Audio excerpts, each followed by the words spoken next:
तर नमस्कार मित्रांनो, आजचा व्हिडिओ मी शेअर करतो आहे तो टोबॅको लवर्स ह्यांच्यासाठी जे सिगरेट, गुटखा आणि जे तंबाखू ज्याला मळी म्हणतात ते खातात त्यांच्यासाठी आहे.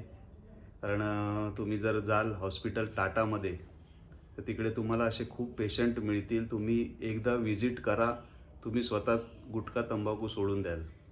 त्यामुळे एकदा जरा जा तिकडे. मोठे मोठे एवढे कॅन्सर आहेत की ते बरं होण्यासाठी एवढे धावपळ करतायत. त्यांची तर धावपळ होतेच, पण त्यांच्याबरोबर त्यांच्या घरातले असतात, त्यांची हालत खूप खराब होते.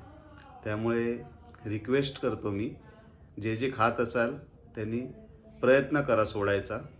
कारण खूप घातक आहे ते. आणि फक्त सगळे सांगतात, टी व्हीवर ॲड येते किंवा पिक्चर सुरुवात होताना ती ॲड येते की तंबाखू खाऊ नका. ठीक आहे, पण काय माणसं काय पिक्चरमध्ये बघतात की हिरो सिगरेट पितो आहे. त्यामुळे नॉर्मल माणूस पण विचार करतो, तो सिगरेट पितो तर आपल्याला काय होणार आहे. पण त्यांची त्यांची परिस्थिती, त्यांची कुवत वेगळी आहे. ते एवढा पैसा खर्च करून आपल्याला स्वतःला व्यवस्थित करू शकतात, पण शेवटी त्यांनाही कॅन्सर असा होतो, नाही असं नाही. त्यामुळे आपण कसं मिडल क्लास माणसं आहोत, तर आपण स्वतःची काळजी घेणं जरुरी आहे. त्यामुळे मी मनापासून प्रयत्न करा की टोबॅको नाही घ्यायचा, नाही खायचा, सिगरेट नाही पियायची. Okay, thank you. आणि व्हिडिओ जर आवडला लाईक, सबस्क्राईब आणि शेअर करा. कोणी मित्र खाणारे असतील त्यांना मुद्दाम पाठवा हा व्हिडिओ. Okay, bye.